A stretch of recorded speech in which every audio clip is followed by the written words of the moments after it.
नमस्कार दोस्तों, स्वागत है आपका एक बार फिर से हमारे इस चैनल आध्यात्मिक ज्ञान पर। दोस्तों, अगर आप अपने जीवन में कुछ नया सीखने की चाह रखते हैं तो चैनल को सब्सक्राइब जरूर कर लें। आप हमारे वीडियो का टाइटल तो देख ही चुके हैं कि श्री कृष्ण जन्माष्टमी ले आना। ये 5 चीज घर भर जाएगा पैसों से। और जन्माष्टमी व्रत विधि, शुभ मुहूर्त, जन्माष्टमी कब है, इन सभी बातों के उत्तर इसी वीडियो में बताए गए हैं। कृपया वीडियो को अंत तक जरूर देखें और इस वीडियो को ध्यान से देखिए, ध्यान से सुनिए। अगर आप कुछ समझ में नहीं आते तो कमेंट बॉक्स में कमेंट करके पूछ सकते हैं। कोई भी परेशानी, कोई भी समस्या है, आप जीस से जूझ रहे हैं तो कमेंट बॉक्स में पूछिए, हमारे द्वारा या हमारे टीम के द्वारा बिल्कुल ही आपकी मदद की जाएगी। तो भादो माह के कृष्ण पक्ष की रोहिणी नक्षत्र में भगवान श्री कृष्ण ने जन्म लिया था। और कहाँ जन्म लिया था? तो मथुरा के जल में। और ये अष्टमी तिथि को जन्म लिया था। इसलिए जो अष्टमी तिथि है भादो माह की रोहिणी नक्षत्र की, इसको श्री कृष्ण जन्माष्टमी मान करके हम जो भगवान श्री कृष्ण के पूजा करते हैं। तो इस वर्ष 2023 में कृष्ण जन्माष्टमी को लेकर के बहुत से लोग भ्रमित हैं कि कृष्ण जन्माष्टमी कब मनाए, 6 या फिर 7 सितंबर को कृष्ण जन्माष्टमी है। तो आपको परेशान नहीं होना है। इस बोर्ड में जानते हैं तो दोस्तों, जो 6 सितंबर दोपहर 3:37 में यह भाद्रपद माह के कृष्ण पक्ष की जो है अष्टमी तिथि शुरू होगा। और अष्टमी तिथि की ही हम सब जो है कृष्ण मनाते हैं। और इसकी जो समाप्ति रहेंगे दोस्तों 7 सितंबर को 4:14 में। तो 6 या फिर 7 सितंबर को कृष्ण जन्माष्टमी मनाए तो जितने भी गृहस्थ साधक है, जैसे कि हम सभी लोग जितने भी गृहस्थ साधक है, 6 सितंबर को इस वर्ष 2023 में कृष्ण जन्माष्टमी मनाएंगे। और जो साधु संत सन्यासी वैष्णव संप्रदाय के लोग हैं, साधु संत हैं, सन्यासी हैं, ऐसे लोग 7 सितंबर को कृष्ण जन्माष्टमी मनाएंगे। क्योंकि दोस्तों, रोहिणी नक्षत्र जो 6 सितंबर को ही है, रोहिणी नक्षत्र जब लगे तब हम सब जो है कृष्ण मनाते हैं। और पूजा करने का जो शुभ समय रहेंगे दोस्तों, वो भी मैं आप लोगों को थोड़ा सा बता दूं कि आप कितने समय पूजा कर सकते हैं। कृष्ण जन्माष्टमी के दिन तो दोस्तों रात्रि 11:57 में जो पूजा करने का शुभ मुहूर्त शुरू होगा, जिसकी समाप्ति तिथि रहेंगे 12:42 अर्थात 46 मिनट का आपको कुल समय रहेंगे। इस समय आप जो पूजा करते हैं, भगवान श्री कृष्ण अति शीघ्र प्रसन्न होते हैं। है तो ऐसी कौन सी चीज है जिस समय श्री कृष्ण जन्माष्टमी के दिन घर में खरीद करके लाना चाहिए, जिससे हमारे अध्यात्म में उन्नति हो, हमारे घर धन दौलत से परिपूर्ण बने रहे। जिस तरह तेरस तिथि को जो धनतेरस तिथि होता है, उस दिन बहुत सारे चीजों को घर में ला करके रखने से हमारे घर में धन दौलत की बरकत होती है। आपने देखा होगा जो धनतेरस है, इस दिन धनिया का बहुत ही ज्यादा महत्व होता है।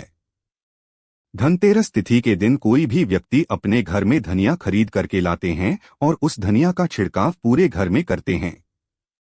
ये उस धनिया को पूरे घर में छिड़कने के बाद उसे मिट्टी में डाल करके बोल देते हैं। जैसे जैसे उस धनिया को खाना शुरू करते हैं तो व्यक्ति की आध्यात्मिक उन्नति होना शुरू हो जाते हैं। व्यक्ति घर में धन दौलत तेजी से आना शुरू हो जाते हैं। ठीक उसी तरह श्री कृष्ण जन्माष्टमी के दिन भी कुछ ऐसे वस्तु है जिसे घर में ला करके रखा जाता है, घर में ला करके खाए जाते हैं, घर में ला करके भगवान श्री कृष्ण को चढ़ाए जाते हैं। तो आज मैं आप लोगों को 5 ऐसे वस्तु के बारे में बताऊंगा जिससे श्री कृष्ण जन्माष्टमी के दिन कोई भी व्यक्ति ध्यान से श्री कृष्ण जन्माष्टमी के दिन कोई भी व्यक्ति इसे ला करके भगवान श्री कृष्ण को समर्पित करते हैं। तो ऐसे व्यक्ति के साथ जन्मा की दरिद्रता, ऐसे व्यक्ति की कैसा भी परेशानी, चरों बुरा समय, चरों सारे बुरे समय को, सारे परेशानी को भगवान श्री कृष्ण स्वयं हर लेते हैं। आप भी अगर भगवान श्री कृष्ण को मानते हैं, भगवान श्री कृष्ण के प्रति आपकी आस्था है, तो कमेंट बॉक्स में जय श्री कृष्ण सदा सहाय जरूर लिखना। और हाँ, वीडियो में आगे बढ़ने से पहले अभी तक आपने हमारे वीडियो को लाइक नहीं किया है तो लाइक कर देना। और इस वीडियो को फायदे के लिए पूरा ध्यान से देखना, ध्यान से सुनना कि जो जानकारी बताऊंगा, जानकारी समझ में नहीं आते बाद में चल करके आपको समझ में नहीं आएंगे, तो इस जानकारी को किसी पेन कॉपी में नोट करके लिख लेना, बाद में चल करके यह जानकारी आपको आगे काम आएंगे। तो श्री कृष्ण जन्माष्टमी के दिन कौन सी ऐसी चीज है जिसे हमें घर में ला करके रखना चाहिए? जिससे भगवान श्री कृष्ण की कृपा प्राप्त हो। भगवान श्री कृष्ण को संसार के धन का धनपति कहा जाता है। जी हाँ मित्रों, जो धन देने का अधिकार केवल लक्ष्मी माता को है, परंतु किसके भाग्य में किसे कितना धन देना है, यह अधिकार भगवान श्री विष्णु जी को है, और विष्णु जी ही भगवान श्री कृष्ण के स्वरूप है। भगवान श्री कृष्ण आज भी जागृत अवस्था में आपने देखा होगा, पुरी में भगवान श्री कृष्ण के हृदय रखे गए हैं। जो जगन्नाथपुरी है उसमें भगवान श्री कृष्ण के हृदय रखे गए हैं। भगवान श्री कृष्ण आज भी जागृत अवस्था में है, जागृत रूप में है। और आपने देखा होगा वृंदावन में जो नंदनवन है वहां पे भगवान श्री कृष्ण आज भी रास रचाते हैं। तो इस वीडियो को ध्यान से देखिए। जन्माष्टमी के दिन ये चीज आप जो अपने घर में जरूर लाइए, बिल्कुल ही आपके घर भी धन दौलत से परिपूर्ण बनेंगे। आपके जीवन में चली परेशानी को इस चीज को लाने के बाद समाप्त हो जाएंगे। इस चीज का अपना अलग ही महत्व है। इस चीज को लाने से पहले सर्वप्रथम आपको अपने घर को सादे साफ पानी से धो लेना है। फिर आपको अपने घर को एक बार गंगाजल से पूरी तरीके से छींटे मार देना है। अपने घर को पवित्र करना है। फिर इस वस्तु को आपको ला करके भगवान श्री कृष्ण को समर्पित करना है। तो आपको लाना क्या है? पहला वस्तु है मित्रों, वो है शहद। जी हाँ, जो शहद है यह भगवान श्री कृष्ण को अत्यंत प्रिय है। ध्यान से सुनिए, भगवान श्री कृष्ण को अत्यंत प्रिय है शहद। तो शहद जो है देवी देवताओं को भोग के रूप में लगाते हैं। आपने देखा होगा जो शहद है यह वास्तु दोष को भी दूर करते हैं। भगवान श्री कृष्ण को वास्तु का जनक समझा जाता है। जहां पर भगवान श्री कृष्ण के बाल अवस्था रूप का मूर्ति रखा जाए, जैसे हम जो हैं बाल श्री कृष्ण बोल सकते हैं, या फिर एक तरह के छोटा कृष्ण बोल सकते हैं, या फिर बाल गोपाल बोल सकते हैं। तो जहां पर का मूर्ति हो, इस तरह की मूर्ति को अगर शहद से स्नान करा दिया जाए, ध्यान से सुनिए, इस तरह की मूर्ति को शहद से अगर भगवान को स्नान करा दिया जाए, अभिषेक करा दिया जाए, और इस शहद को अगर कोई भी व्यक्ति थोड़ा थोड़ा खाना शुरू कर देते हैं, या फिर इस शहादत का छींटा अपने घर में मारते हैं, तो यह घर के वास्तु दोष को समाप्त करते हैं। अगर व्यक्ति के जीवन में किसी भी तरह के दोष लगा हो, उस दोष का भी भगवान श्री कृष्ण निवारण करते हैं, हल करते हैं। उस तरह के दोष से भगवान श्री कृष्ण उसे बचाते हैं। और जहां पे ये भगवान श्री कृष्ण को साहब से नहलाया जाता हो, वह स्थान, वह घर तीर्थों के समान हो जाते हैं। वह घर पवित्र हो जाते हैं। उस घर में साक्षात लक्ष्मी आती है। उस घर में कभी भी अन्न धन की कमी नहीं होती। यह पहला श्री कृष्ण जन्माष्टमी के दिन आप जरूर करना। आपके जीवन में चले परेशानी आपके जीवन में चले सारे कष्ट दूर हो जाएंगे। दूसरा वस्तु के बारे में बता रहा हूं, तो भगवान श्री कृष्ण को जो दूसरा वस्तु जो है आप चढ़ा सकते हैं। जो वीडियो है ये भगवान श्री कृष्ण को अत्यंत प्रिय है, और ये मां सरस्वती के भी जाए तो प्रिय एक तरह के बाद यंत्र है। तो जो व्यक्ति भगवान श्री कृष्ण को बीड़ा चढ़ाते हैं, ऐसे व्यक्ति की बुद्धि तीव्र हो जाते हैं। ऐसे जो व्यक्ति हैं यह आगे चल करके गुणकारी बनते हैं। ऐसे व्यक्ति एक तरह के गिद्ध संगीत के माध्यम से आगे बढ़ते हैं। ऐसे व्यक्ति राजनेता बनते हैं। तो जो व्यक्ति भगवान श्री कृष्ण को कृष्ण जन्माष्टमी के दिन बीड़ा भेंट करते हैं, ऐसे व्यक्ति की आध्यात्मिक उन्नति होता है। ऐसे व्यक्ति राजनैतिक बनते हैं। फिर ऐसे व्यक्ति आगे चल करके जो कहा जाए संगीत आगे बढ़ते हैं। तीसरा है मोरपंख। ध्यान से सुनिए, ये जो मोरपंख अगर कृष्ण जन्माष्टमी एक दिन मोरपंख अगर आप ला करके भगवान श्री कृष्ण को समर्पित कर देते हैं, तो मोरपंख को बहुत ही पवित्र समझा जाता है। ये घर में सकारात्मक ऊर्जा को बढ़ाने का काम करते हैं। घर में नकारात्मक ऊर्जा उसे समाप्त कर देते हैं। भगवान श्री कृष्ण अपने मुकुट में स्वयं मोरपंख धारण किए हुए हैं। तो एक काम करना, श्री कृष्ण जन्माष्टमी के दिन मोरपंख जरूर खरीद करके लाना, भगवान श्री को समर्पित करना। इस श्री कृष्ण को समर्पित करने के बाद इस मोरपंख को आपको अपनी तिजोरी में रख लेना है। तो यह आपके घर में धन दौलत की बरकत कराएंगे। अगर मोरपंख को सादे पानी से नहला करके अगर इस पानी का छींटा आप घर में मारेंगे, तो आपके घर के जितने भी वास्तुदोष है वह समाप्त हो जाएंगे, क्योंकि मोरपंख को वास्तुदोष समाप्त करने वाला कहा जाता है। मोरपंख से जिस घर में मोरपंख का छींटा मारा जाए, ये फिर मोरपंख का पानी का जिस घर में छींटा मारा जाए, स्नान कराया जाए, उस घर में साक्षात लक्ष्मी उस घर में साक्षात लक्ष्मी आ जाती है। जिस घर में लक्ष्मी आ जाए, जिस घर में भगवान श्री कृष्ण का छोटा सा बाल अवस्था मूर्ति रहे, वह घर बिल्कुल ही अन्न धन से भर जाता है। चौथी वस्तु बता रहा हूं, जैसे श्री कृष्ण जन्माष्टमी के दिन जरूर लाना चाहिए, तो हमारे धर्मशास्त्र में भी बोला जाता है। जो चौथी वस्तु बताऊंगा, इसके बारे में हमारे धर्मशास्त्र में भी बोला जाता है कि कोई भी व्यक्ति अगर कदम के फूल भगवान श्री कृष्ण को लाकर के श्री कृष्ण जन्माष्टमी के दिन समर्पित करते हैं, तो ऐसे व्यक्ति के जन्म जन्मांतर के ऐसे व्यक्ति के जीवन में चेहरे परेशानी समाप्त हो जाती है।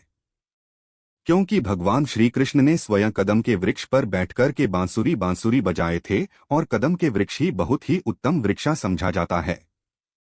चाहते तो भगवान श्री कृष्ण पीपल के वृक्ष में भी बैठकर के बांसुरी बजा सकते थे, परंतु उसने ऐसा नहीं किया, क्योंकि कदम वृक्ष को भगवान श्री कृष्ण का आशीर्वाद प्राप्त है। जो कदम वृक्ष है, ये लोगों के दुख तकलीफ को भी निवारण कर सकते हैं, और ऐसा समझा जाता है। कदम वृक्ष पर अगर कोई भी व्यक्ति कामना बोलते हुए किसी भी बुधवार के दिन अगर जो हरा कलर का धागे होते हैं, ये बांधा जाए, तो सभी तरह के मनोरथ की पूर्ति होता है। सभी तरह की जो परेशानी बोलते हुए बांधे, तो उसका निवारण होता है। तो कृष्ण जन्माष्टमी के दिन आप भी जो है जरूर कदम का फूल लाएं और भगवान श्री कृष्ण को समर्पित कर दीजिए। अंतिम वस्तु के बारे में बता रहा हूं। ये अंतिम वस्तु नहीं, स्वयं भगवान श्री कृष्ण का ही स्वरूप है। तो आप जो है, अगर आपके घर में बाल गोपाल नहीं है, तो आप जो है कृष्ण जन्माष्टमी भगवान श्री कृष्ण के बाल स्वरूप बाल गोपाल अपने घर में लाकर के जरूर स्थापित करें। जहां पर भगवान श्री कृष्ण के बाल स्वरूप रहते हैं, वहां पे समस्त देवी देवता इसके दर्शन करने के लिए आते हैं। आप भगवान श्री कृष्ण के जो बड़े स्वरूप आप जो है बैठाते हैं, उनके दर्शन करने के लिए नहीं आते, परंतु अगर आप भगवान श्री कृष्ण के जो छोटे से बाल स्वरूप अपने घर में रह करके इनका पूजा ये बैठा देते हैं, तो समस्त देवी देवता इनके दर्शन करने के लिए आपके घर में आना शुरू कर देते हैं। आपको दिखाई नहीं देंगे, सुख स्वरूप में आते हैं। तो ये जो भगवान श्री कृष्ण के जो मूर्ति कहे जाने वाले बाल स्वरूप है, ये लाकर के घर में स्थापित करते हैं, तो आपके आध्यात्मिक उन्नति होगा, आपके जीवन में सारे परेशानी का निवारण होगा। काम करना, भगवान श्री कृष्ण के जो छोटे से आप मूर्ति लाएंगे, बाजार से जो बाल गोपाल लाएंगे, इससे डेली के दिन डेली जो है गंगा जल में थोड़ा सा स्नान करा देना, या फिर सादे पानी से स्नान करा देना, और इसके स्नान किए हुए जो पानी है इसके छींटे पूरे घर में मारते हैं, तो आपके घर में नकारात्मक शक्ति वह समाप्त हो जाएंगे। आपके घर में किसी ने तंत्र बाधा, बुरी नजर, बुरी शक्ति समाप्त हो जाएंगे। आपके घर में लक्ष्मी का बंधन होगा, जिसके कारण लक्ष्मी आना रुक चुकी हैं। आपके जीवन में धन का भाव हो रहा है, कर्जे का भार बढ़ चुका है, तो भगवान श्री कृष्ण को नहलाएंगे जो पानी ये पीना शुरू कर दीजिए। इस पानी के पूरे घर में छींटा मारी है, आपके घर कुछ दिनों के भीतर में धन वैभव से परिपूर्ण बन जाएंगे, और देखते ही देखते आप अपने घरों के आसपास में रहने वाले जो पड़ोस है, घर के आसपास में रहने वाले जो लोग हैं, उससे ज्यादा धनवान बनना शुरू हो जाएंगे। उससे जल्दी आप जो तरक्की पाना शुरू कर देंगे। तो हमने वीडियो में बताया कि श्री जन्माष्टमी के दिन ये 5 चीज अपने लाकर के घर में जरूर स्थापित करें। 5 में से 5 चीज नहीं ला पाते, तो कोई भी एक चीज ला करके अपने घर में स्थापित करें। इस लक्ष्मी की कृपा प्राप्त होगा, भगवान श्री कृष्ण की कृपा प्राप्त होगा, और देखते ही देखते आपके घर जो धन दौलत से परिपूर्ण बन जाएंगे। आपके घर में किसी भी वस्तु का अभाव नहीं होगा। वीडियो समाप्त करने से पहले कमेंट बॉक्स में जय श्री कृष्ण सदा सहाय करें जरूर लिखें। तो यह जानकारी कैसा लगे हमें जरूर बताना। मेरे वीडियो को टाइटल में देख ही चुके हैं कि घर में रखे मूर्ति का प्रतिमा आता है। दोस्तों, धन्य धन की वृद्धि आता है, सौभाग्य। जी हाँ मित्रों, हम सजावट के लिए अपने घर में बहुत सारे मूर्ति रखते हैं, परंतु इनके बारे में हमें पता नहीं होता। सजावट के लिए हम बहुत सारी चीजों को रखते हैं, वस्तुओं को रखते हैं घर में, परंतु दोस्तों कुछ ऐसी मूर्तियां होती है जिससे वास्तुशास्त्र में बेहद ही शुभकारी समझा गया। मूर्ति को रखने से घर में धन की वृद्धि होती है, सौभाग्य की वृद्धि होती है।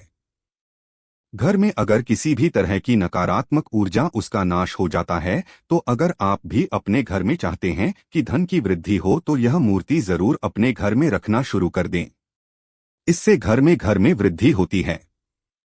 वास्तु से जुड़े जो भी परेशानियां हैं वो भी दूर हो जाती है। जानकारी बताने से पहले अभी तक चैनल सब्सक्राइब नहीं की है तो चैनल को जरूर कर लेना, क्योंकि हमारे चैनल का नाम हम समग्र ज्ञान की जानकारी सिखाते हैं। वास्तु से रिलेटेड जानकारी आप सभी मित्रों को सिखाते हैं। हमारे चैनल का मकसद है सबका भला हो, सबका कल्याण पहला है। दोस्तों, घर में हाथी की मूर्ति जरूर रखा करें। अगर चांदी कठोर जो बना हुआ हाथी का मूर्ति रखते हैं तो इससे जो है घर में धन की वृद्धि होती है। आपने जरूर देखा होगा महालक्ष्मी जो प्रतिमा रहती है उसके सामने में चांदी और उसके सामने जो हाथी होता है वो धन की वृद्धि दिखाई देते हैं। धन वर्षा करते हुए बटुए के माध्यम से दिखाई देते हैं। वास्तुशास्त्र के अनुसार दोस्तों हाथी को ऐश्वर्य का प्रतीक समझा जाता है और ज्योतिष और धार्मिक मान्यता के अनुसार भी हाथी की प्रतिमा रखना बेहद ही शुभकारी समझा जाता है। हाथी की मूर्ति हो सके तो पीतल या चांदी की जरूर रखा करें और इसे शयन कक्षा में रखने से धन की वृद्धि होती है। शयन कक्ष में रखने से अगर राहु से संबंधित जो भी परेशानियां हैं, जो भी दोष है वह दूर हो जाती है। दूसरा है हंस। जी हाँ दोस्तों, जो हंस होता है ना इसे जोड़े रूप में करना चाहिए। अगर वैवाहिक जीवन में परेशानियां आ रही है तो अपने शयन कक्ष में हंस के जोड़े रखने से व्यवहारिक परेशानियां दूर हो जाती है और इसे आर्थिक लाभ भी प्राप्त होता है। धन की वृद्धि होता है। तीसरा है कछुए की मूर्ति। वास्तु के अनुसार, वास्तुशास्त्र के अनुसार कछुआ रखने से घर में धन की वृद्धि होती है।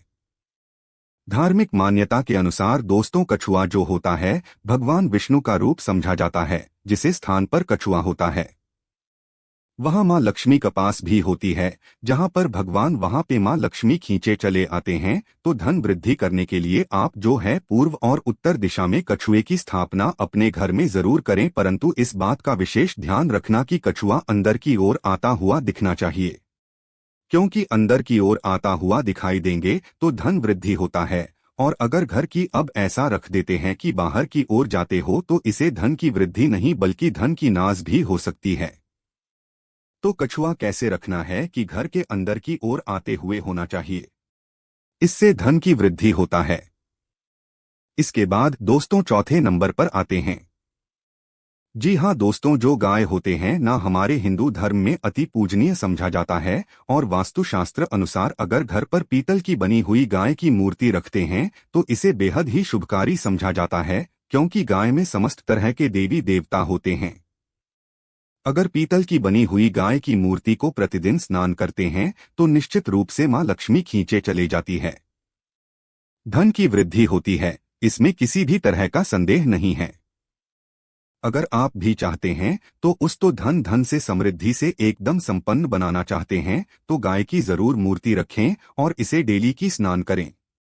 भगवान विष्णु की कृपा प्राप्त होती है, कृपा प्राप्त होता है। मां लक्ष्मी की कृपा प्राप्त होना शुरू और आप हर तरह से धन से संपन्न बन जाएंगे। तो ये छोटे छोटे उपाय को जरूर करें। किस्मत को आजमाने के लिए स्वयं भगवान कृष्ण ने कदम के वृक्ष पर बैठकर के बांसुरी बजाए थे। कदम के वृक्ष को अति पवित्र वृक्ष समझा जाता है और शास्त्रों के अनुसार इसे देव वृक्ष की तुलना मां गंगा नदी से किया है। जिस तरह देवी गंगा अपने भक्तों का पाप हर लेती है, दुख हर लेती है, दोस्तों ठीक उसी तरह यह वृक्ष अपने शक्ति के प्रभाव से जिसके भी पास में रहता है उसका दुख दरिद्रता का नामो निशान तक मिटा देता है, उस व्यक्ति को धन वैभव से बना देता है। तो आइए जानते हैं इस वृक्ष से कैसे धन प्राप्त किया जा सकता है। मित्रों, जानकारी बताने से पहले आप सभी से छोटा सा निवेदन है, छोटा सा अनुग्रह है। चैनल अभी तक सब्सक्राइब नहीं किए तो चैनल को सब्सक्राइब जरूर कर लेना।